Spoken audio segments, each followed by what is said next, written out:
하나님의 말씀은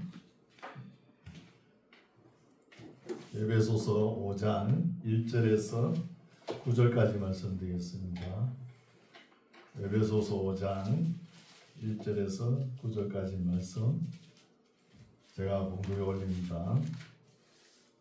5장 1절 그러므로 사랑을 입은 자녀같이 너희는 하나님을 본받는 자가 되고 그리스도께서 너희를 사랑하신 것 같이 너희도 사랑 가운데서 행하라. 그는 우리를 위하여 자신을 버리사 향기로운 제물과 생축으로 하나님께 드리셨느니라.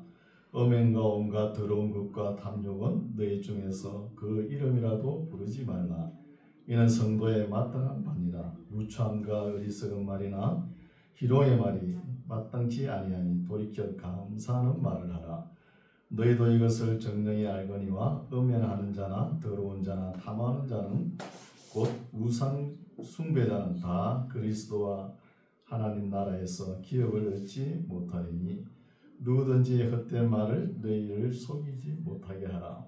이를 인하여 하나님의 진노가 불순종의 아들들에게 임하나니 그러므로 저희와 함께 참여하는 자가 되지 말라.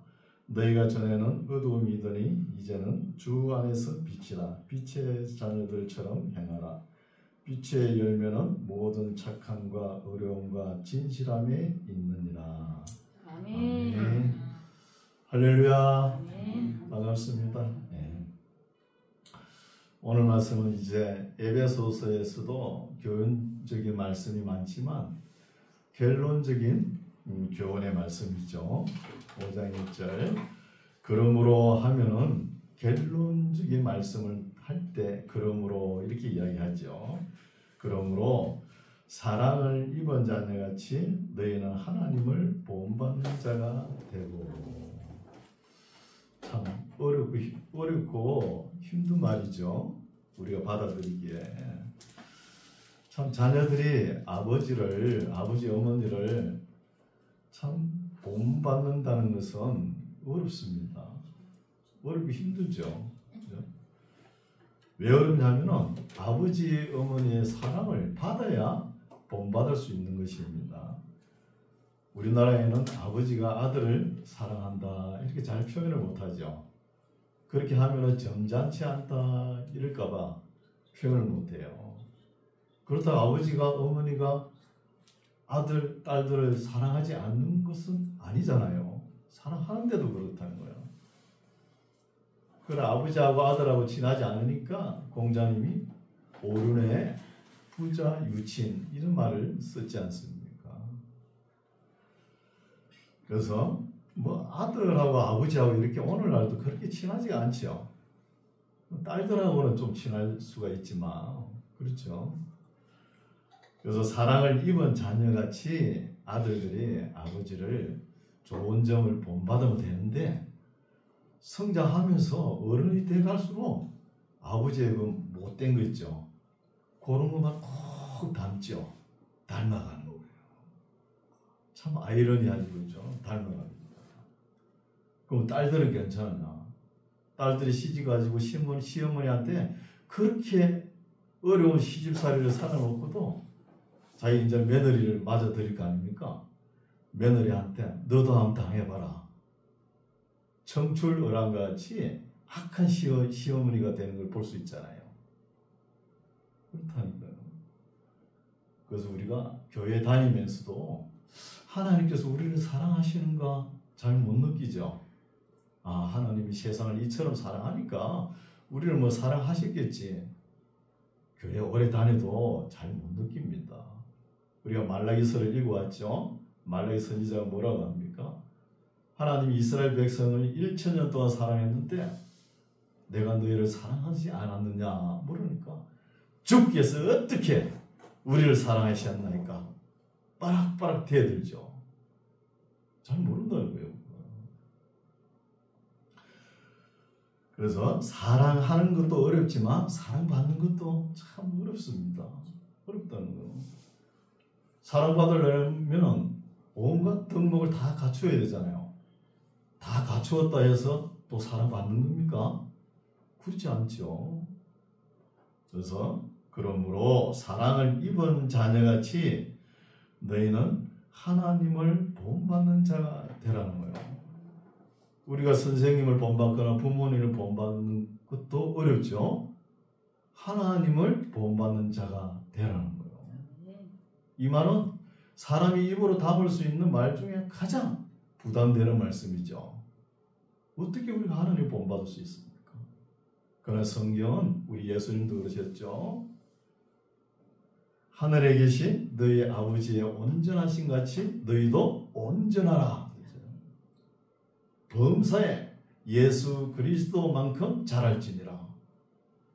신약 시대에 믿는 사람들에게는 하나님께서 바라시고 원하시는 기대치가 이렇게 높다는 겁니다. 구약의 유대인들 비교가 되지 않는 거예요. 이렇게 높은 수준으로 우리에게 하나님께서 기대하는 게 많다는 거예요. 그럼 오늘날 우리들은 어떻게 믿습니까? 아, 신약 시대다, 복음 시대다, 은혜 시대다 하면서 오직 은혜로 구원받는다. 말은 맞죠. 그러면서 이렇게 싸구려 복음에 의지하는 거 아닙니까? 싸구려 복음에. 그러면서 오직 은혜로 구원받으니까 믿음으로 구원받는다 하면서 거기에 딱 갇혀져 있는 거예요. 그럼 하나님께서는, 예수님께서는 하늘에 계신 너희 아버지의 온전하신 같이 너희도 온전하라. 이걸 요구하시잖아요. 오직 믿습니다. 그게 말로만 믿는다 하고 행위는 없고 그냥 거기에 갇혀가지고 가만히 있는 거예요. 삶이 거룩하지도 않고 경건하지도 않고 신성하지도 않고 그냥 방자하는 거예요. 방자. 이런 믿음 생활을 하는 거 아닌가요?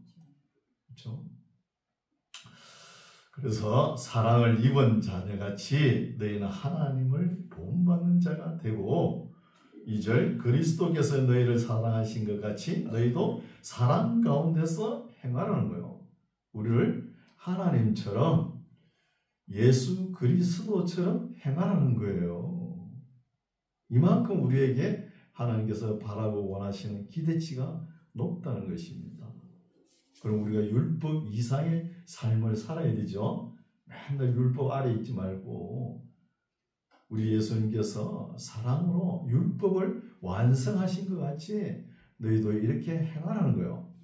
맨날 얼치기, 어중제비, 복음주의자들이 외치는 오직 믿음으로 이런 것만 외치지 말고 하나님께서 원하는 것이 무엇인지 바르게 알고 하나님처럼 예수님처럼 되라는 겁니다. 그리스도께서 너희를 사랑하신 것 같이 너희도 사랑 가운데서 행하라. 그는 예수님은 우리를 위하여 자신을 버리사 한기로운 제물과 생축으로 하나님께 드리셨느니라. 음행과 온갖 더러운 것과 탐욕은 너희 중에서 그 이름이라도 부르지 말라. 이는 성도에 마땅한 바니라. 세상 사람들에게 인생이란 무엇인가 물어보시오. 섹스와 돈이다. 요것밖에 모르죠. 그게 뭐예요? 음행과 탐욕이라는 것이죠. 음행과 탐욕 이런 말은 이름이라도 부르지 말라. 이것이 성도의 마땅한 바니랍니다. 그렇죠? 누추함과 어리석은 말이나 희롱의 말이 마땅치 아니하니 돌이켜 감사하는 말을 하라. 누추함과 어리석은 말이나 희롱하는 말, 생각까지도 이런 말을 돌이키지 말고 어떤 말을 하라고요? 감사하는 말을 하라. 너희도 이것을 정령히 알거니와 음행하는 자나 더러운 자나 탐하는 자는 곧 우상 숭배자는 다 그리스도와 하나님 나라에서 기업을 얻지 못하리라. 신구약 성경에 전체적으로 흐르는 죄악이 뭐예요? 우상 숭배, 음행과 탐심이라는 것입니다. 세상 역사도 마찬가지예요. 인류 역사의 죄악이 음행과 탐심과 우상 숭배라는 것입니다. 이것 말고 뭐 또 다른 거 있습니까? 6절 누구든지 헛된 말로 너희를 속이지 못하게 하라. 이 헛된 말은 이단 사이비들이 해격거리로 어떻게 말을 하느냐. 예수님께서 십자가에서 우리를 위해 피 흘려서 죄를 구속하셨으니까 우리는 아무렇게나 살아도 된다. 아무 행위로 살아도 된다. 이렇게 생각하는 것이 세교거리 이단들이 이야기한 거잖아요. 그래서 헛된 말로 너희를 속이지 못하게 하라. 이를 인하여 하나님의 진노가 불순종의 아들들에게 임한다는 거예요. 구원론을 잘못 이야기하는 사람들이 이단들이죠. 7절 그러므로 저희와 함께 참여하는 자 되지 말라. 그때 이단들이 영지주의자죠. 영은 선한 것이요 육은 악한 것이니까 아무렇게나 행해도 된다. 이런 영지주의 이단에 참여하는 자가 되지 말라. 너희가 전에는 어둠이더니 이제는 주 안에서 빛이라. 빛의 자녀들처럼 행하라는 거예요. 두 가지뿐입니다.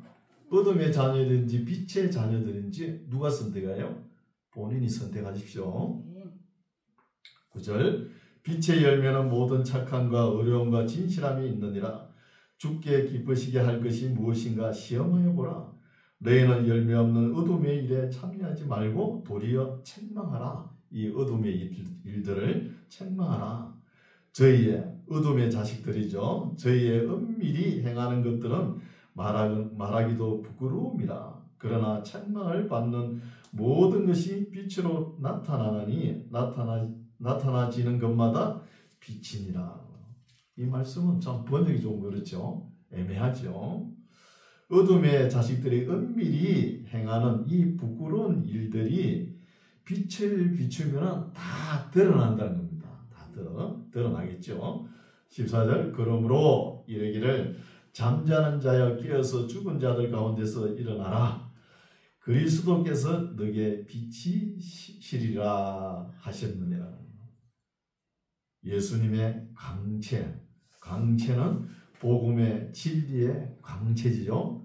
복음의 강체, 진리의 강체가 비치면은 이 어둠의 일들은 다 없어지는 끝나는 겁니다. 어둠의 일들은 15절 그런저 너희가 어떻게 행할 것을 자세히 주의하여 지혜 없는 자같이 말고 오직 지혜 있는 자같이 하여 세월을 아끼라. 때가 악하다는 겁니다. 그런즉 너희가 어떻게 행할 것 실천편이죠. 4장, 5장, 6장은 실천편이니까 실천편.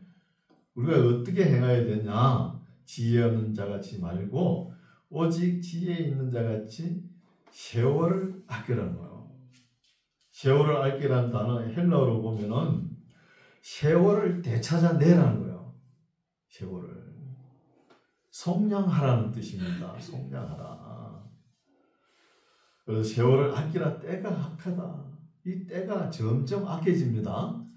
악해지는 때에 발을 한번 잘못 딛어 놓으면 그만큼 허송 세월을 보낸다는 겁니다.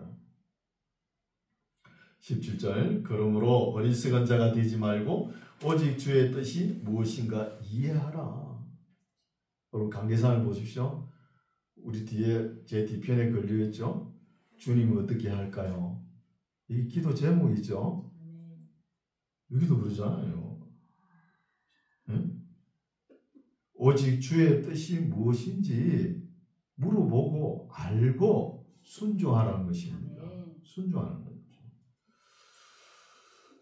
오직 주의 뜻이 무엇인가 이해하라. 술 취하지 말라. 이는 방탕한 것이니 오직 성령의 충만함을 받으라는 것입니다. 이 말씀도 곡해가지고 오해해가지고 미국에는 한때는 빈야드 운동이 일어났죠. 존 윈버라는 사람이 신비주의자. 이 사람이 사람들을 끌어모아가지고 웃음하면은 그냥 낄낄낄낄 대고 2시간 동안 웃어 제끼는 거예요. 그리고 웃는 것이 뭐냐? 이 빈야드 뜻이 포도밭이라는 뜻이거든요. 하나님의 포도밭에서 새 술에 취했다는 거예요. 그러니까 웃는 거예요. 2시간 동안 왜 웃는지도 몰라요. 그냥 낄낄대고 웃는 거예요. 또 웃음하면 그냥 펑펑 우는 거예요. 그것도 2시간 동안. 그 울면서 이성은 싹 사라지고 감성만 남아가지고 잠이 드는 거예요. 잠이 들면은 그 주변 사람이 어때요? 담요를 들고 살살살살 덮어주죠. 요걸 성령 운동이라고 해요. 악령인데. 그러니까 신학자들이 이것이 과연 악령이 들어왔다가 나가는 것인가, 들어오는 것인가, 이게 도대체 무엇인가? 토론이 일어나죠. 토론 결과 빈야드 운동은 성령 운동이 아니다. 이런 결론을 내렸잖아요. 그걸 갖다 성령 운동이라고 그러면서 개목걸이를 갖다가 사람들 목에 채워가지고 이리 끌고 다니게 저리 끌고 다니면서 꿀꿀대고 막 개처럼 지저대게. 이게 성령 운동.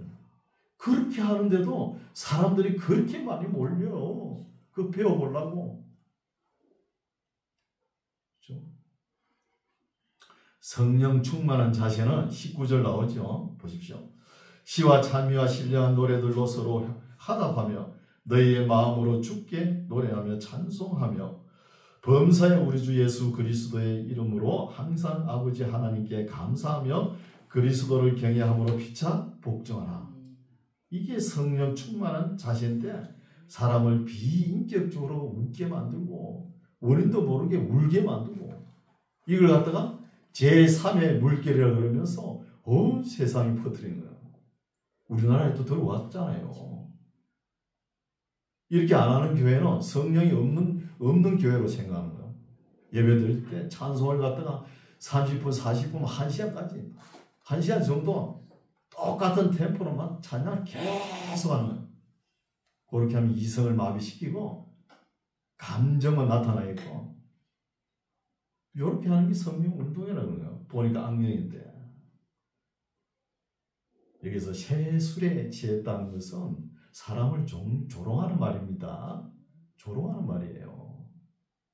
오순절날 120문도와 12제자들과 그죠? 그때 베드로가 설교하죠. 예언하고 방언할 때 방언한다 해가지고 오늘날 같이 알아듣지도 못한 그런 방언이 아니에요. 이례적으로 있었던 일인데 15개 국어를 아는 사람 유대인들이 그때 와가지고 다 알아들었잖아요. 알아듣는 방언을 해야 돼요. 알아들었거든요. 15개 국어가 알아들었다는 거예요. 알아듣고 성령 충만한 모습을 보고 세상 사람들이 뭔 소리 했냐. 저거 가만히 보니까 새술에 취했는가 보다. 그렇게 조롱하는 거예요.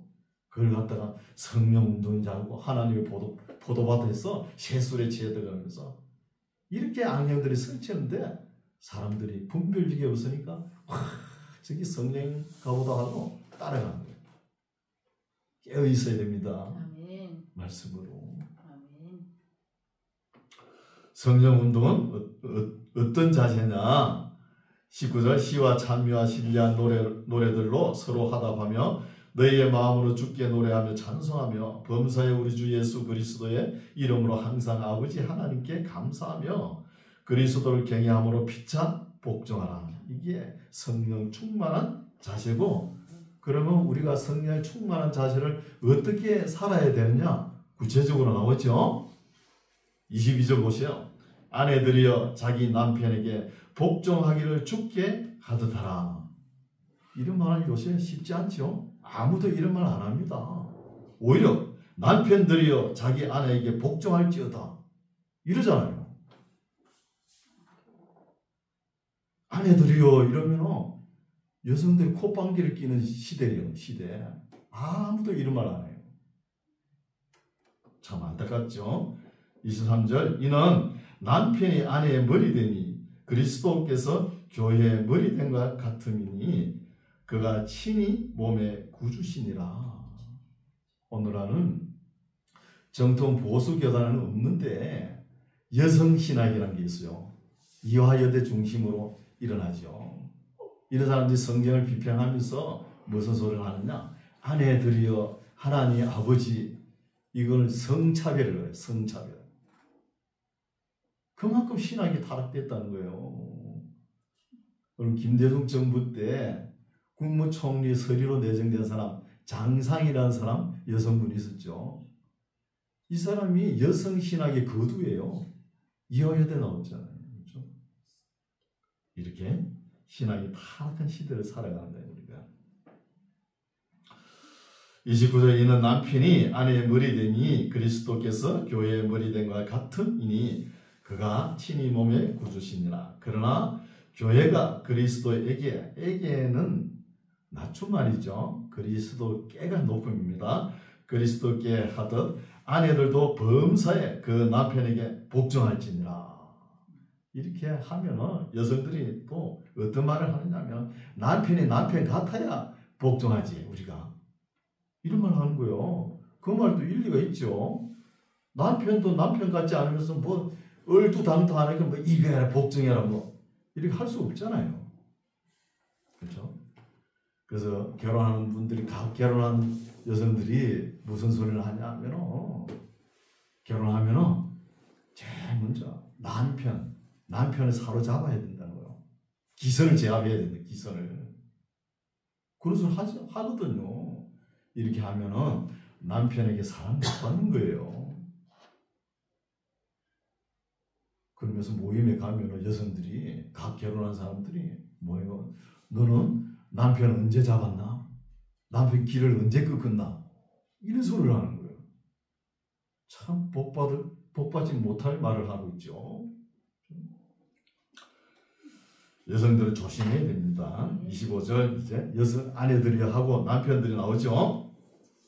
남편들아 아내 사랑하기를 그리스도께서 교회를 사랑하시고 위하여 자신을 주신같이 하라는 거예요.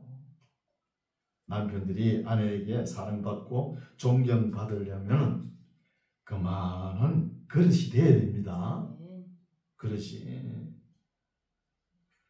결혼하지 않는 여성들에게 물어보면은 왜 결혼을 하지 않느냐 물으면은 남자 같은 사람이 있어야 결혼하죠 이러는 거예요.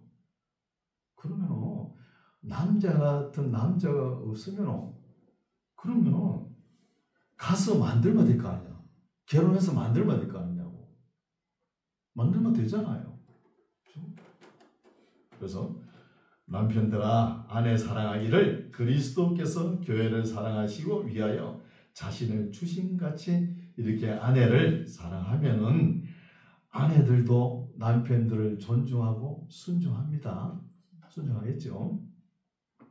26절 이는 곧 물로 씻어 말씀으로 깨끗하게 하사 거룩하게 하시고 자기 앞에 영광스러운 교회로 세우사 티라는 것은 헬라어로 스필로서라는 단어인데 얼룩입니다.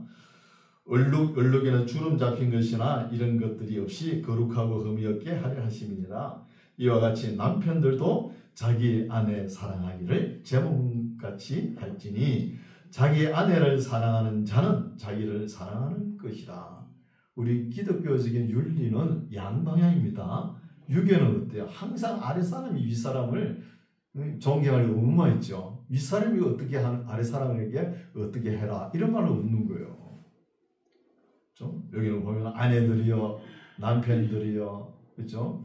또 자녀들이요, 아비들이요, 종들이요, 상전들아 이렇게 이야기하잖아요.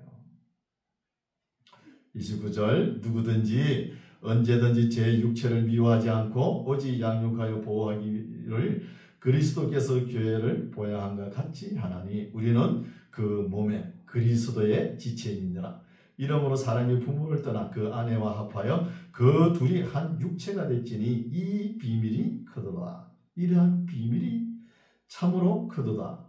왜? 내가 그리스도와 교회에 대하여 말을 하고 싶은 거예요.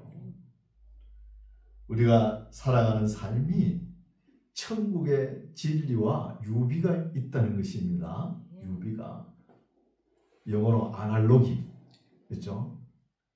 비슷한 이런 게 있다는 거예요. 타이폴로지를 그랬죠. 이런 면이 있다는 거예요. 우리가 남녀가 서로 사랑하고 가정을 이루는 이런 삶이 천국의 진리와 유비가 있다는 것입니다.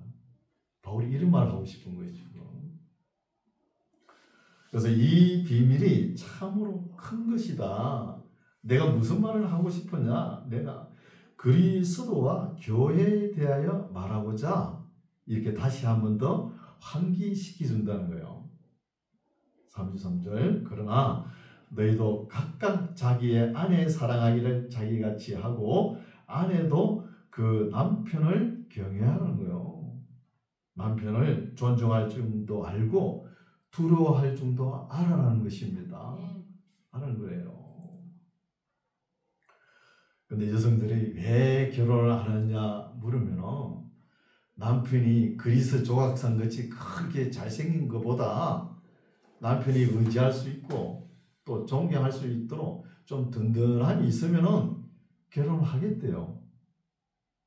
근데 남자들에게 물어보니까 남자들은 말이 없어서 그런지 대답을 안 하더라고. 근데 이렇게 보면은 남자들은 되게 여성들이 드시는 거 싫어합니다. 여성들이 나서가 말로 막 이렇게 하는 거 싫어해요. 남편이 있는데 말이야. 요즘은 사회제도가 어때요? 여성들이 사회활동을 잘하게끔 돈도 잘 벌게끔 또 능력이 있으면 얼마든지 잘할 수 있는 사회제도잖아요. 이렇게 되니까 또 얼굴도 어때요? 남자들보다 여성들이 이쁘죠? 아, 이게 무기가 돼가지고 남자를 갖다 예사로 무시하는 거예요. 우리나라 남자들은 어때요? 술이나 먹고 뭐 바람이나 피우고 이랬죠? 그러나 미국 사회는 어떤지 압니까? 서구 사회는? 여성들이 사회생활로 나가는 거예요. 여성들이. 그 서구 사회 남자들은 그 엄마가 아빠한테 빠락 한마디도 안 지고 덤비는 걸 보면서 자랐거든요. 그걸 보니까 여성들 겁을 내가지고 장가를 안 가는 거예요. 결혼을 못 하겠다는 거예요. 그 말도 일리가 있습니다. 그러니까 서구 사회에서는 뭐가 있요? 동성연애자들이 많잖아요. 동성연애자. 그 남자들은 집안에서 애 보고 애를 뭐 씻기고 입히고 이러고 여성들이 나가는 거예요. 여성들이 나가 속을 썩이는 거예요. 그런데 애들이 울면은 아빠 하고 그래요. 우리 한국에도 그렇죠 지금. 아빠 하고. 아니 애들이 울다 그러면 기본이 엄마잖아요. 엄마 하고 그래야지 이게 정상이 아닌가요? 그렇죠. 아빠라고. 그래서 미국에 보면은 동부 북부는 거룩합니다. 좀 경건해요. 서부 쪽에 가보세요. 샌프란시스코 시장까지 동성연애자잖아요. 동성연애자. 이게 가정이 이래 되니까 이런 거예요. 가정이 잘못돼 가니까. 그 남자들이 결혼 안 하고 동성끼리 좋아가지고 그렇게 살아가는 것이 추세잖아요. 지금. 안타깝죠. 우리 그리스도인들은 이러면 안 돼요. 하나님의 말씀은 그렇게 기록되어 있지 않잖아요. 그렇죠? 33절 그러나 너희도 각각 자기 아내 사랑하기를 자기같이 하고 아내도 그 남편을 경외하시기 바랍니다. 6절 자녀들아 너희 부모를 주 안에서 순종하라. 이것도 예수 믿는 거 때리치우고 주 안에 부모님을 순종하라 이 말이 아니에요. 예수 잘 믿으면서 주 안에서 순종하라는 거예요. 부모님을. 이것이 옳으니라. 내 아버지와 내 어머니를 공경하라. 이것이 약속 있는 첫 계명이니 이는 너가 잘되고 땅에 장수하리라. 부모님도 잘해야 되겠죠. 자녀들도 잘하지만 자녀들이 부모님을 공경하고 순종하면은 하나님께서 약속하셨죠. 너가 잘되고 땅에 장수한다는 거예요. 그러나 우리의 영원한 아버지 하나님 보이지 않죠. 보이지 않는 하나님을 잘 섬기면은 영생을 주시는 영원한 생명을 주십니다. 우리가 이 땅에 살아가면서 부모님 은혜 다 갚을 수 있습니까? 다 못 갚아요. 사랑하는 아내 은혜를 다 갚을 수 있나요? 남편 은혜를 다 갚을 수 있나요? 다 갚을 수 없는 거예요. 부모 은혜 다 갚을 수 없으니까 자녀들 낳아서 잘 키우려고 하잖아요. 그거 하면 한 반턴 정도는 갚을란가? 모르겠어요. 다 갚을 수 없는 거예요. 그래서 사람은 감사하는 만큼 존재한다. 누가 이런 말도 했거든요. 감사하는 만큼 존재하는 거예요. 자녀들아 너희 부모를 주 안에서 순종하라. 이것이 옳으니라. 내 아버지와 어머니를 공경하라. 이것이 약속 있는 첫 계명이니 이는 너가 잘되고 땅에서 장수하리라. 또 아비들아 나오죠. 아비들아 너희 자녀를 노엽게 하지 말고. 왜 자녀를 노엽게 합니까? 아버지가 잘못된 말하면 자녀들 절대 노여워하지 않습니다. 아버지가 옳은 말 하면은 옳은 말 한 3번 이상 해보시오. 잔소리를 딱 듣고 자녀들이 썩을 내는 거예요. 저는 형제가 워낙 사녀거든요. 그게 형님들이 4명이 되잖아요.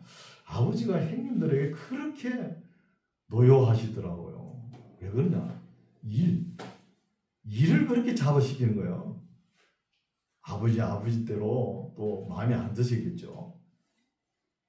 또 형님들은 그 일 때문에 일을 안 했으니까 해놔라 그랬겠죠.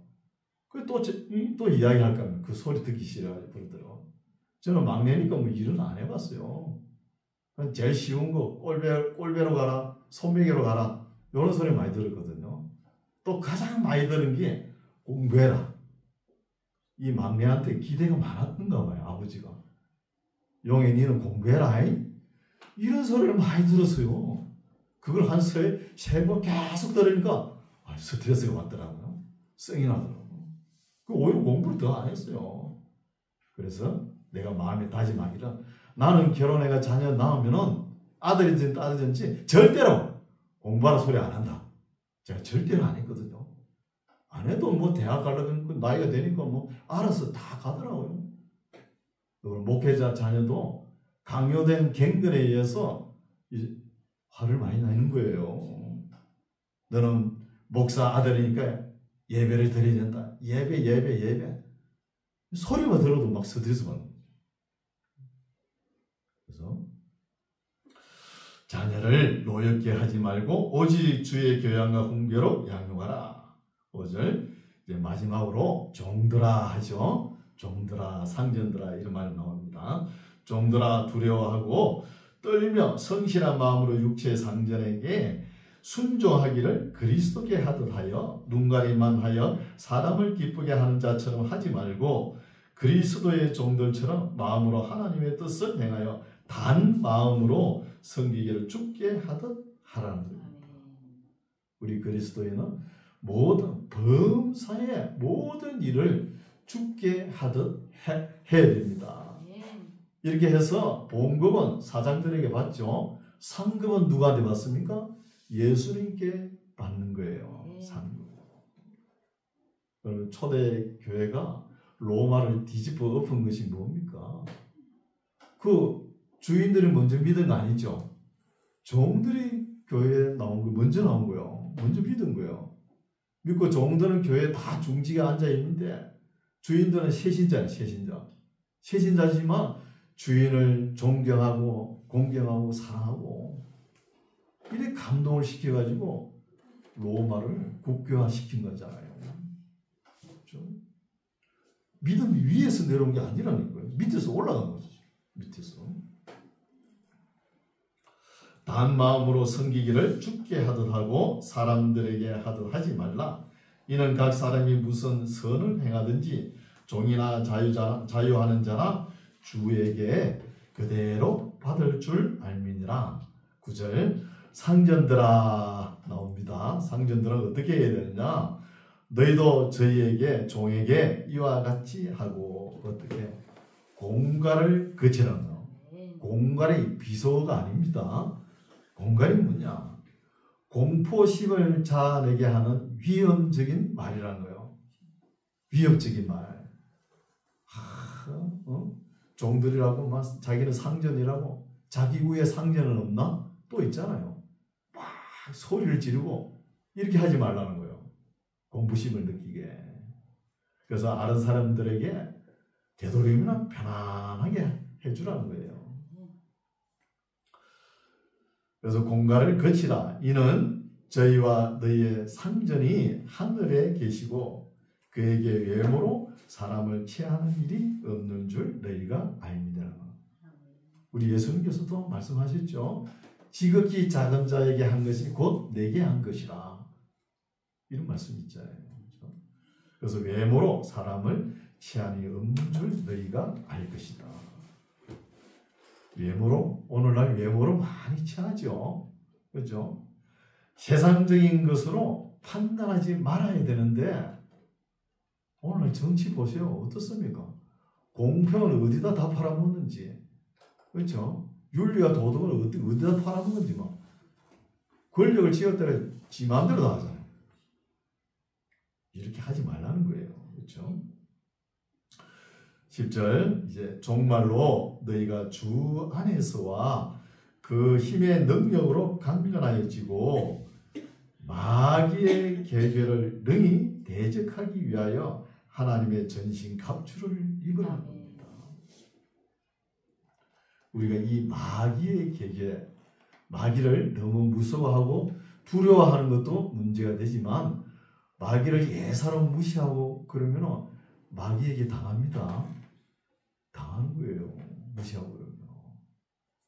그래서 구약 시대에는 이 마귀, 악령, 귀신에 대한 단어가 거의 없어요. 겨우 나온다는 말이 사단이라는 말이 한 두서너 번 나오고 말아요. 그렇게 그 두꺼운 구약 성경에. 그래서 우리 신약시대에 사는 사람들은 이 마귀의 계계와 대적하려고 그러면 제일 먼저 보혜사 성령, 우리 예수님께서 우리와 함께 하신다는 확신과 보장을 가져야 됩니다. 이거 없이 마귀를 대적해 보려고 대문간에 나가다가 그냥 막 무서워가지고 막 다시 들어오고 그래야 된다는 거예요. 무서워가지고. 그래서 보혜사 성령 또 우리 예수님께서 우리와 함께 하심을 확신을 가지고 보장을 가지고 이 마귀를 이제 알 수 있다는 겁니다.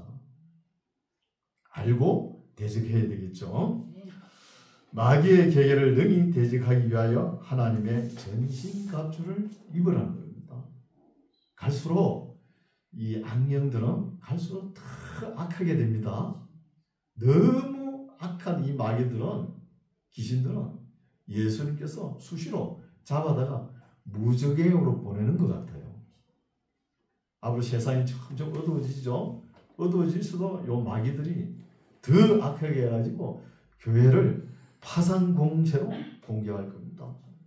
온갖 신비주의 능력을 가지고 공격할 거예요. 믿는 자들까지도 공격할 거예요. 그래서 이 마귀들에게 대적하려고 그러면 하나님의 전신갑주를 입어야 됩니다. 42절 우리의 실험은 혈과 육에 대한 것이 아니에요. 우리의 원수는 살이 있고 고기가 있고 뼈가 있는 것이 우리의 원수가 아니라는 거예요. 혈과 육에 대한 것이 아니요. 정사와 건세와 이 어둠의 세상 주관자들과 하늘에 있는 악의 영들에게 대함이라는 거예요. 악의 영들에게. 악의 영들에 대해서는 우리가 대적하면 되죠. 가장 어려운 것이 뭐냐? 정사와 건세와 이 어둠의 세상 주관자들. 이 사람들은 누구죠? 세상 권력을 가지고 있는 사람들이에요. 이런 사람들하고 대항해서 싸우려고 그러면 우리는 선으로 악을 이기는 수밖에 없는 거예요. 선으로. 그러면 기독교인들은 다 죽어야 돼요. 다 죽어야 됩니다. 초대교회가 왜 승리했습니까? 로마를 뒤집어 엎었습니까? 목숨을 내놓고 복음을 전한 거잖아요. 숭배할 것을 각오하고 사랑을 나타내고 복음을 전가하니까 사람들이 감동되어가지고 진리를 믿게 되는 것이죠. 이렇게 해서 초대교회가 승리한 것이잖아요. 우리도 앞으로 이렇게 살아야 됩니다. 목숨을 내놓고. 우리의 실험은 혈과 육에 대한 것이 아니요 정사와 건세와 이 어두움의 세상 주관자들과 하늘에 있는 악의 영들에 대함이라. 그러므로 하나님의 전신갑주를 취하라. 이는 악한 날에 너희가 능히 대적하고 모든 일을 행한 후에 서기 위함이라. 우리가 때로는 넘어지고 자빠지고 해도 맨 마지막에 일어나는 사람이 이기는 거죠. 이렇게 서야 된다는 것이죠. 14절 그러면은 하나님의 전신갑주를 입는 것이 무엇이냐? 그런즉 서서 진리로 너희 허리띠를 띠고. 진리로. 그럼 우리가 진리를 가지고 있지 않으면은 이 악한 마귀들과 상대를 못합니다. 진리를 가지고. 진리는 무엇이죠? 하나님의 말씀입니다. 말씀 진리로 너희 허리띠를 띠고 의의 흉배를 붙이고. 우리가 어렵게 사는 것도 중요하지만 더 중요한 것이 우리 예수님께서 십자가에서 우리 죄를 속량하시고 구속하시고 우리를 어렵게 했다는 이 확신을 가져야 되는 거예요.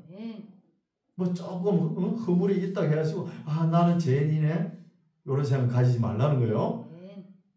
예수님께서 나를 어렵게 했다는데 누가 감히 나를 정죄할 겁니까? 못하잖아요. 이 어려움의 확신을 가져야 이 마귀를 대적할 수 있다는 것이죠. 의의 훈배를 가슴에 붙이고 평안의 복음에 예비한 것으로 신을 신으라는 거예요. 신을 신어야 어디든지 갈 거 아닙니까?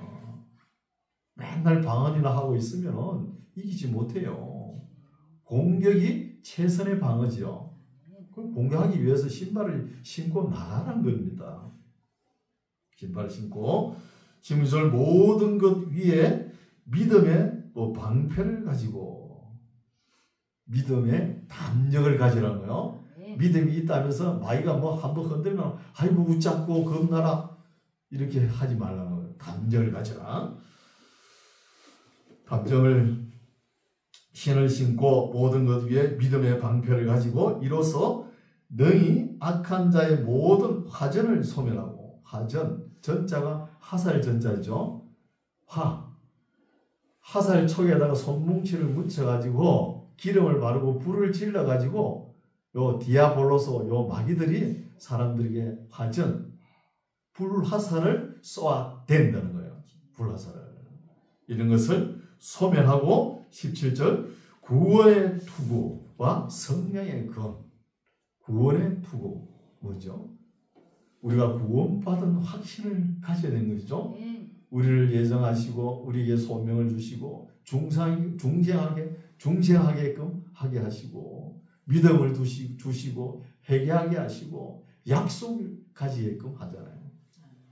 이렇게 구원의 확신의 투구까지는 뭐죠? 방어입니다. 방어. 방어는 밖에 안 되잖아요. 그리고 성령의 검, 이거는 공격의 무기죠. 공격의 무기. 성령의 검 무엇이냐? 곧 하나님의 말씀을 가지라는 거예요. 이게 무기가 되죠. 우리 예수님을 악령들이 한번 넘어뜨리려고 예수님을 시험하죠. 돌 들어가지고 빵을 만들어라 그러잖아요. 빵이 되게 하라. 또 높은 성전 꼭대기에서 한번 뛰내려봐라. 그죠? 이것저것 다 치우고 나한테 악령이 나한테 절 한번 봐라. 그러면 내가 가진 거 모든 거 다 줄게. 그럴 때 예수님께서 성령의 검 말씀으로 물리쳐줬어요. 말씀으로.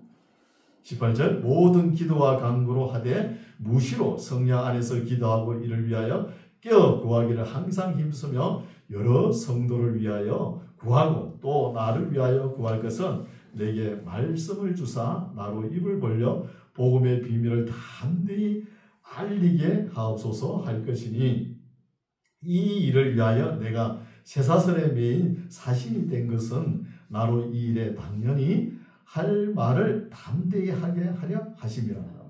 이 말씀은 바울이 그냥 명함 들고 가지고 그 총독 벨릭스 총독 베스도 아그리파 왕 로마 황제한테 나 이런 사람이요 하면서 복음 전할 수 있습니까? 못하는 거예요. 그럼 바울의 신분은 어디? 제수 신분이잖아요. 지금 제수 신분으로 유대 땅에서 로마 황제 앞에까지 가는 거잖아 지금. 재판받기 위해서. 이러니까 담대해지는 거예요. 담대해지는 거예요. 그래서 로마 황제까지 앞에 갈 때까지 또 보초도 서주죠. 지켜주잖아요 누가. 그러니까 또 담대해져.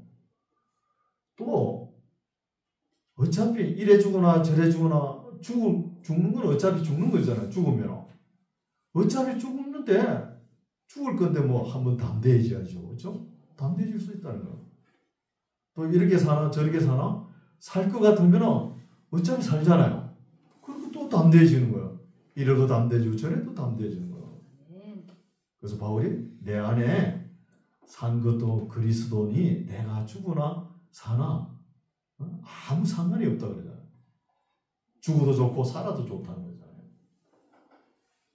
이렇게 담대하게 말을 하니까 낮은 자나 높은 자에게 복음을 전할 기회가 된다는 거죠. 이렇게 내가 매인 것이 복음의 진보가 되는 것을 내가 믿노라. 이런 말을 하잖아요.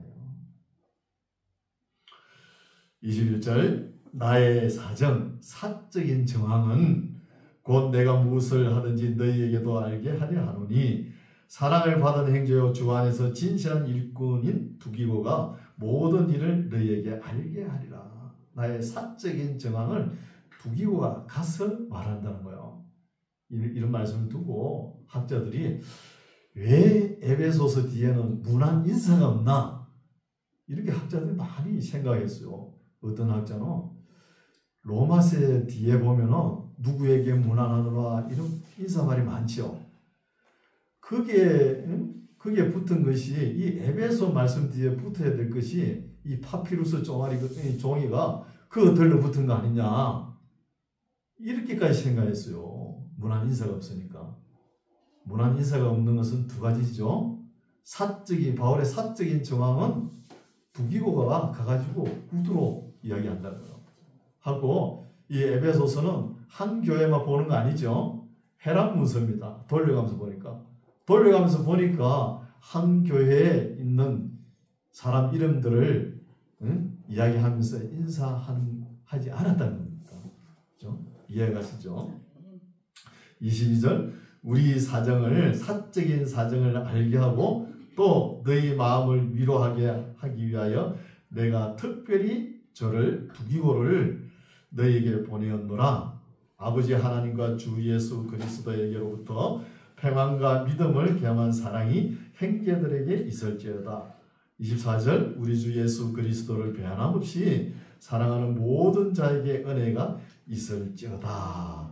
이렇게 그냥 넘어가는 것 같죠? 밋밋하게 넘어가는데 에베소 교회가 요한계시록을 보면은 첫사랑을 잃었다는 거예요. 첫사랑을. 요한계시록을 보면은 에베소 교회가 우리 주 예수 그리스도를 변함없이 사랑하지 않았다는 겁니다. 이것이 첫사랑을 잃은 것이죠. 그래서 에베소서는 오늘날 우리 교회도 그렇죠? 오늘날 있는 모든 교회가 맹심해서 읽어야 될 말씀이에요. 우리가 교회를 개척하면 한 10명, 20명, 30명 이런 나오면 얼마나 기쁩니까? 소중하고 감사하고 고맙지요. 그거보다 더 고마운 게 없어요. 목회자 입장에는. 그렇게 고맙다가 이제 교회가 틀이 잡히고 사람 수가 많아지면 어때요? 그렇죠? 나태해지죠. 오면 오는갑다, 가면 가는갑다. 이렇게 생각할 수 있죠. 그러면서 또 숫자가 불어나면 누가 크냐? 크긴 누가 커요? 다 똑같지. 그러면서 주도권을 잡으려고 그래요. 이렇게 조직을 만들면 조직병이 있는 거예요. 조직병이. 에베소서는 왜 하나님의 첫사랑을 잊어버렸냐 하면 그 이단들 내쫓아보냈냐고. 이단들이 그때도 그랬지만 지금도 그렇죠. 가만히 들어오죠. 소리 소문 없이 가만히 들어와가지고 사람들을 살살 빼내가지고 그렇게 하면은 성도들끼리 서로 불신하게 되잖아요. 그러면서 교회가 어렵게 되는 거예요. 서로 싸우다가 하나님의 사랑을 잊어버린 거예요. 잃어버린 것이죠.